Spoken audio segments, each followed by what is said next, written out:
चलिए हम स्टार्ट करते हैं हमारा फर्स्ट चैप्टर, जिसका नाम है the jamun tree. In the backyard of the house where Rinki, Jonak, Monpi and Tinki lived stood a lovely jamun tree. It was a tall and stately tree with dark green leaves and twirling branches that clawed into the sky. ठीक है, मतलब बोला जा रहा है house के घर के बैकयार्ड में, मतलब पीछे के हिस्से में जहाँ पे रिंकी, जोनाक, मोनपी और टिंकी रहते थे, वहाँ पे एक बड़ा सा और हरा भरा ऐसा पेड़ था जो जिसकी जो ब्रांचेस थी, जिसकी टहनियाँ घुमावदार थी और उनकी टहनियाँ या ब्रांचेस ऐसी लगती थी जैसे वो आकाश को पकड़ रही हैं। Next stanza. The jamun tree was a source of joy to the children. They loved to climb its knotty, gnarled branches and play hide and seek among the foliage. During the sweltering summer month, hot and tired after playing in the backyard, the children took rest under its welcome shade. तो जामुन का जो पेड़ था वो बच्चों के लिए बहुत ही खुशी का कारण था। बच्चे उसके ब्रांचेस में, उसके टहनियों पे खेलते थे, लुका छुपी खेलते थे और गर्मी के महीनों में जब जो गर्मी है, हीट है, बहुत ज़्यादा अनकंफर्टेबल हो जाती है, तो वो उसके शेड में रेस्ट किया करते थे। नेक्स्ट स्टेंजा देखिए। During summer too, the fruits of the jamun tree ripened. At first this appeared in tiny unripe green clusters which gradually swelled into juicy purple-colored fruits. The branches of the tree drooped with the weight of their luscious burden. Their greatest joy was to eat the ripe jamuns while sitting on a long, sturdy branch of the tree. The tree bore so much fruit that the children from the neighborhood dropped in too and ate as many jamuns as they could. The backyard always resounded with the shrill cries of happy children. मतलब summer के महीने में जामुन का जो fruit होता है वो पक जाता था। पहले वो हरे कलर का क्लस्टर या गुच्छे में दिखाई देता था, फिर धीरे धीरे उसमें जूस आते थे, रस भर जाते थे और वो पर्पल कलर का, जामुनी कलर का होने लगता था। और उसका बर्डन, उसका भार इतना अधिक होता था कि उसके जामुन के पेड़ के ब्रांचेस, उसकी टहनियाँ झुक जाती थी और आसपास के जो बच्चे होते थे वो भी जामुन खाने के लिए वहाँ आया करते थे और वहाँ हमेशा बच्चों की खुशी की चीखने चिल्लाने की आवाज़ सुनाई देती थी। आइए इस पेज का लास्ट स्टेंजा देखते हैं, लास्ट पैराग्राफ देखते हैं। The syrupy sweetness of the jamuns invited many visitors to a pair of squirrels who lived in a nearby bamboo grove came regularly to nibble at the fruits. Scores of beautiful bluebottles flitted around the trees, settling every now and then to drink nectar from the fruits. Honeybees, who seemed to be forever busy, filled the air with their urgent buzzing. Ants arrived in great number, marching in a straight line to carry off the fruits which had fallen onto the ground. तो वहाँ बच्चों के अलावा बहुत सारे जीव जंतु भी आया करते थे जामुन खाने के लिए, जैसे कि स्क्वेरल्स यानी कि गिलहरियाँ आया करती थी जो पास के बैम्बू के पेड़ में रहती थी। वहाँ से गिलहरियाँ आती थी फ्रूट्स को खाने के लिए। इसके अलावा ब्लू बॉटल्स आती थी जो नेक्टर को कलेक्ट करती थी, रस को कलेक्ट करती थी। और हनी बीज़ की भी भिनभिनाहट की आवाज़ हमेशा सुनाई दिया करती थी। इसके अलावा एंड्स भी आती थी, मार्चिंग करते हुए स्ट्रेट लाइन में आती थी और वो अपने से ज़्यादा भार को उठाती थी और बच्चे उसे आश्चर्य से देखा करते थे।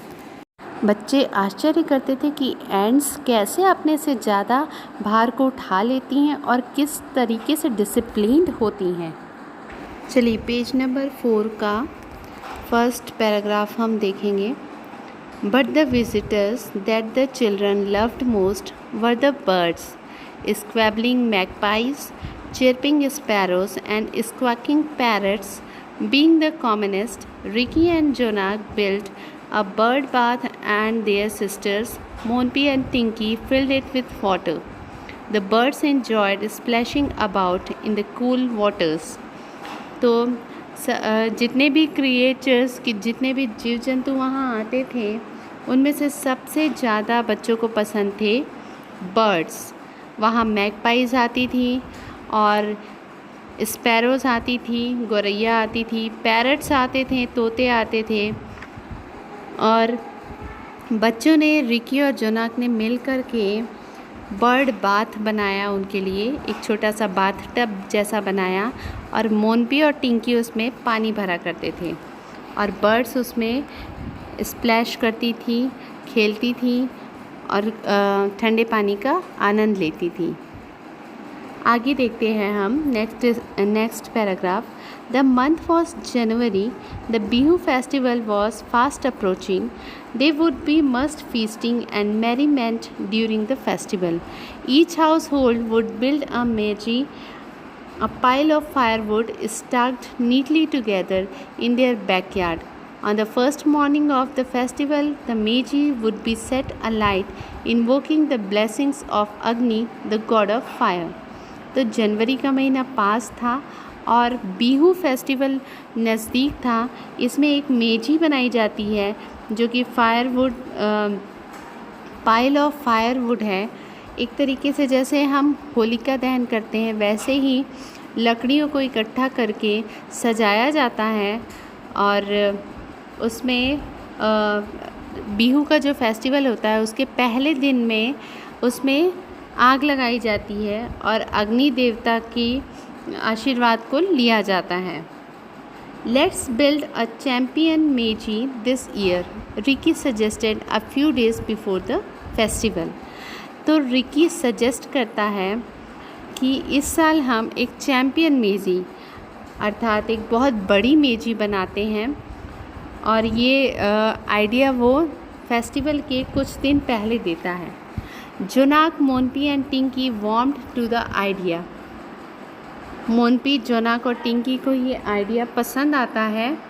मोनपी जो कि सबसे ज़्यादा प्रैक्टिकल था वो बोलता है कि इसमें बहुत सारी कठिनाइयाँ आएंगी, but where will we get so much wood from, हमें इतने सारे वुड या लकड़ियाँ कहाँ से मिलेंगी। Father might buy some firewood, but that will be just enough for a tiny meji. पिताजी कुछ फायरवुड के लिए लकड़ियाँ लाएंगे लेकिन उससे हम छोटी मेजी ही बना सकते हैं। ट्रू, एग्रीड टिंकी। टिंकी बोलती है सही है। Mother uses a gas stove in the kitchen, there is no firewood in the house. हमारी माँ जो है वो गैस का प्रयोग करती है किचन में और इसीलिए हमारे यहाँ ईंधन के लिए जो लकड़ी प्रयोग करते हैं वो हमारे घर में नहीं है। For a while the children pondered over the problem, then Ricky's gaze fell on the jamun tree and his eyes lit up. तो कुछ देर के लिए बच्चे इस समस्या का समाधान ढूंढने लगते हैं और कुछ देर के बाद रिकी की नज़र जामुन के पेड़ के ऊपर पड़ती है और वो खुश हो जाता है। We can chop down some of the biggest branches of the jamun tree, he exclaimed. It will provide us with so much firewood that we can easily build a giant meji. बोलता है कि जामुन के पेड़ की कुछ बड़ी टहनियाँ हम तोड़ सकते हैं, काट सकते हैं, जिससे कि हम बड़ी मेजी बना सकें। Jonah clapped Ricky on the back. Good idea, he said approvingly. Our meji would be the envy of all our friends in the neighborhood. तो जोना खुशी से उसकी पीठ थपथपाता है और बोलता है बहुत अच्छी आइडिया है और बोलता है कि आस पड़ोस में हमारी मेजी सबसे अलग और बड़ी होगी। Monpi and Tinki were equally enthusiastic. How could they cut down those enormous branches? If their parents knew, they would surely be angry. तो लोग सोचते हैं कि हम इन टहनियों को कैसे काट सकते हैं, क्योंकि अगर पेरेंट्स को पता चलेगा तो वो इस बात पे गुस्सा होंगे, नाराज़ होंगे. And even if there were 4 of them, cutting down a tree so large would take at least 2 days.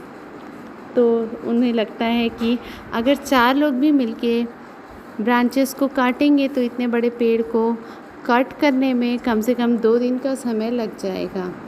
But the chance came just 1 day before the festival. Their grandmother had fallen ill in Calcutta and she wanted their parents with her. Before they left, their mother gave them very clear last minute instruction. तो उन्हें पेड़ काटने का एक मौका मिलता है. उनकी जो ग्रैंड मदर होती है, कलकत्ता में रहती है, वो बीमार पड़ जाती है और उनके पेरेंट्स उन्हें देखने के लिए जाते हैं.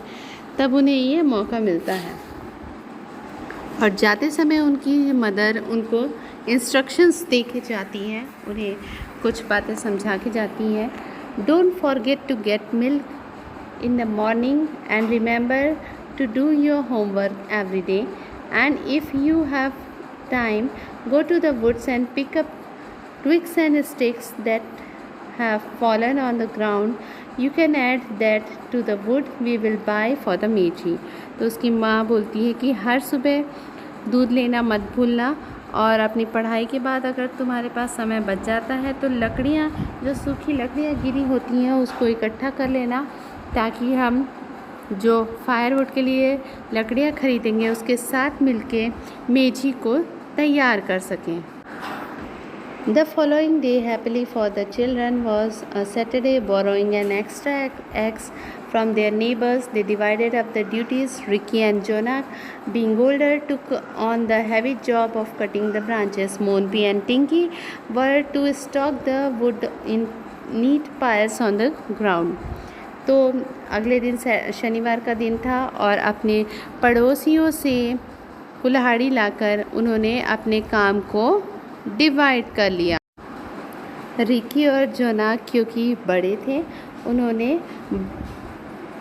टहनियों को काटने का काम लिया और मोनपी और टिंकी ने जो सूखी लकड़ियाँ थी उनको कलेक्ट करने का जिम्मेदारी लिया. आइए नेक्स्ट पेज देखते हैं हम. Ricky climbed to one of the top branches. It wasn't easy getting there, but he managed it. When he had tucked himself between the huge trunk and the thick branch, he looked around. What a magnificent view! There in the distance, the deep, placid river flowed past the temple. A train went toot-toot, leaving a trail of ash-grey smoke. In the jamun tree itself, birds twittered happily, but he was forgetting the meiji. Picking up the axe, he began a systematic chop close to his body.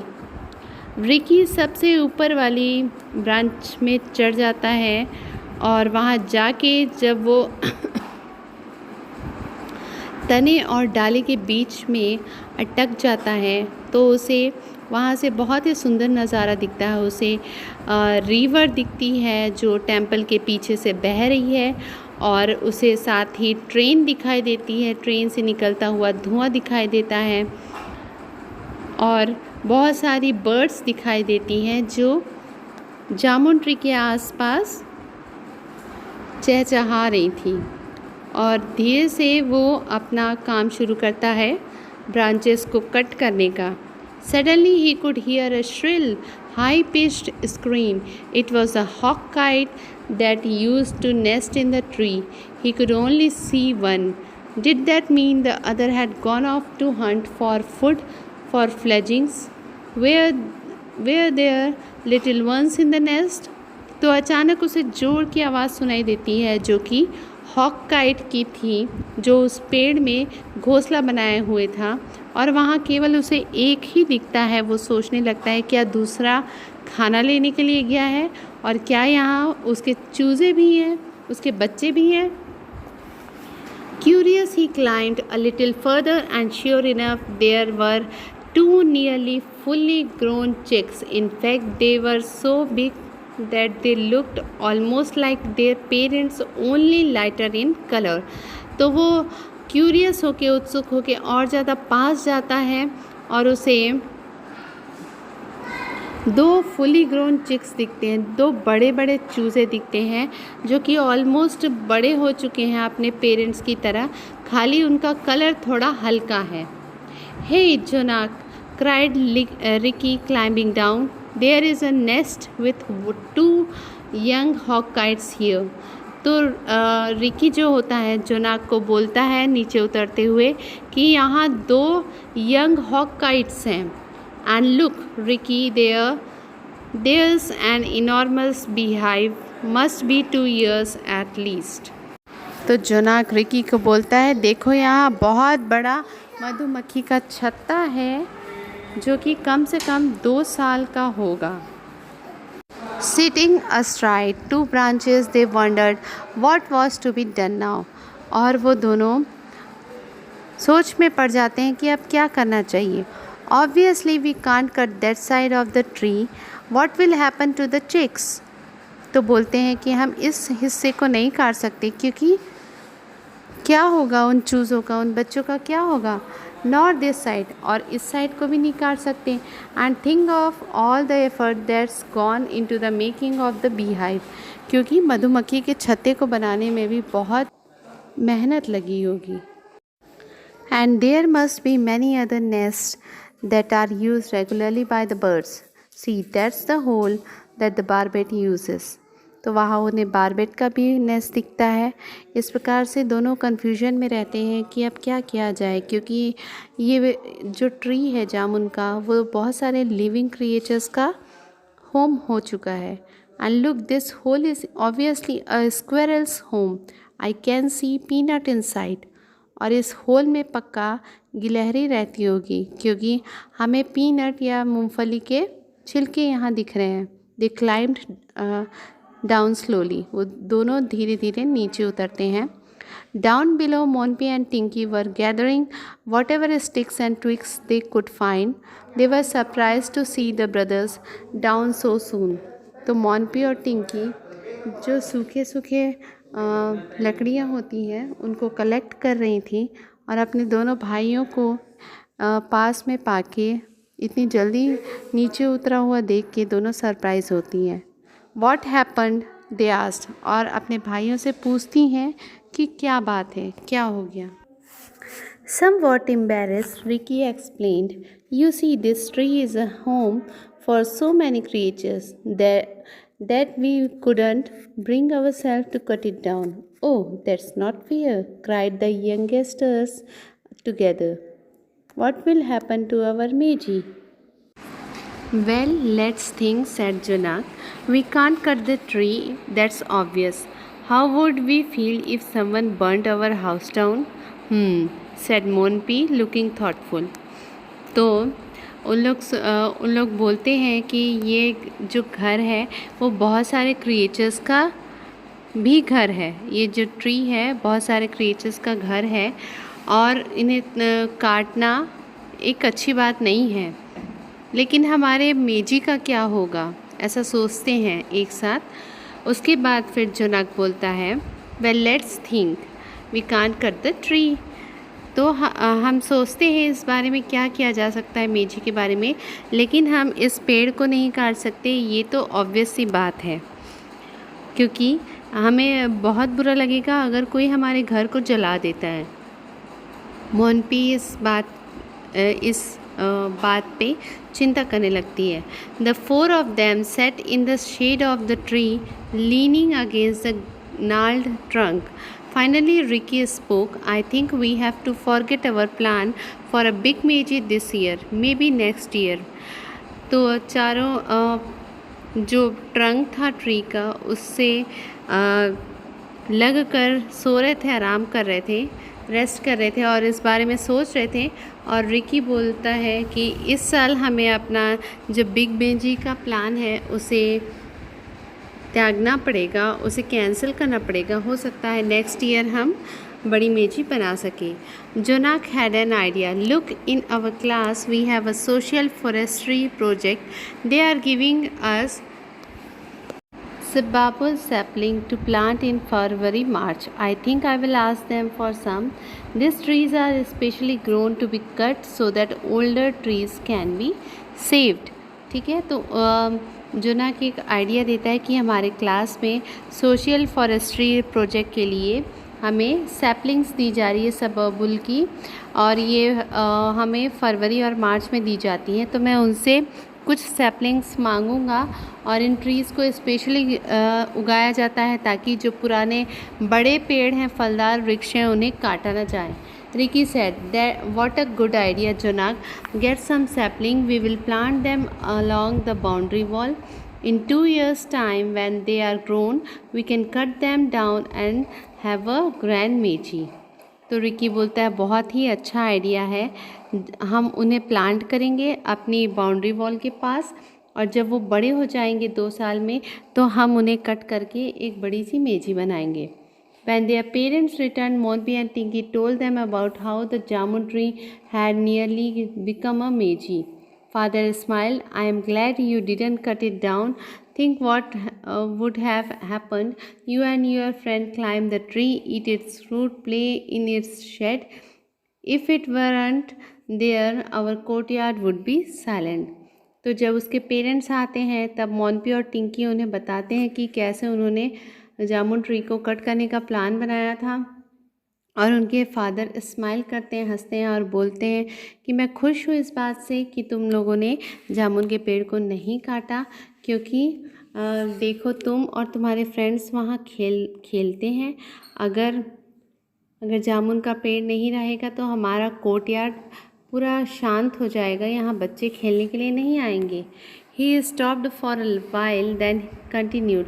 It takes years and years for a tree to grow mature, bear flowers and fruits.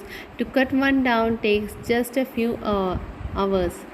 Then he smiled and said, "Come, we have brought each of you a gift. They are lying in the backyard." तो वो बोलते हैं, उनके father बोलते हैं कि एक पेड़ को बड़े होने में कई साल लग जाते हैं, लेकिन कटने के लिए केवल कुछ घंटे लगते हैं, और उन्हें बोलते हैं कि चलो हम तुम सभी के लिए कुछ गिफ्ट लाए हैं। The 4 youngsters rushed to the back of the house. To their delight, 4 saplings, each one of jamun, mango, guava and jackfruit, were propped up in polythene bags against the bamboo fencing. तो bamboo fencing के पास चारों के लिए 4 अलग अलग saplings या छोटे पौधे थे, जामुन के, मैंगो के, गुआवा और जैक फ्रूट के। The children lost little time in digging 4 holes in the 4 corners of the backyard and planting the saplings. They promised to water the plants morning and evening. It would take some time for the saplings to grow up into trees, and this they decided they wouldn't cut down. They would grow into big tall trees. The eucalyptus and sababul they could be cut. तो चारों ने backyard के चारों corner में अपने अपने saplings को लगाया और प्रॉमिस किया कि वो डेली उनको वाटर करेंगे, पानी देंगे, और जब ये बड़े हो जाएंगे उसके फल खाएंगे, लेकिन इन्हें काटा नहीं जाएगा, बल्कि लकड़ी काटने के लिए वो सबबुल और यूकेलिप्टस नीलगिरी के पेड़ लगाएंगे। That night, as the children got ready to go to bed, Jonak said, "We may have a small meiji this year, but I am glad we didn't cut the jamun tree." The others nodded happily. तो जोनाक बोलता है जब वो सोने के लिए जाते हैं कि इस साल हम छोटी मेजी बनाएंगे, लेकिन मुझे इस बात की खुशी है कि हमने अपने जामुन के पेड़ को नहीं काटा।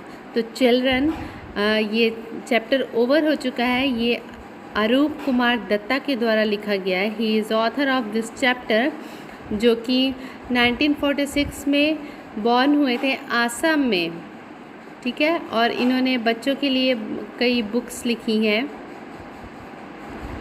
और इन्हें अवार्ड भी मिला है कई बुक्स के लिए, जैसे द ब्लाइंड विटनेस और smack revenge, the lure of Jangrila, जिसे नेशनल अवार्ड मिला था।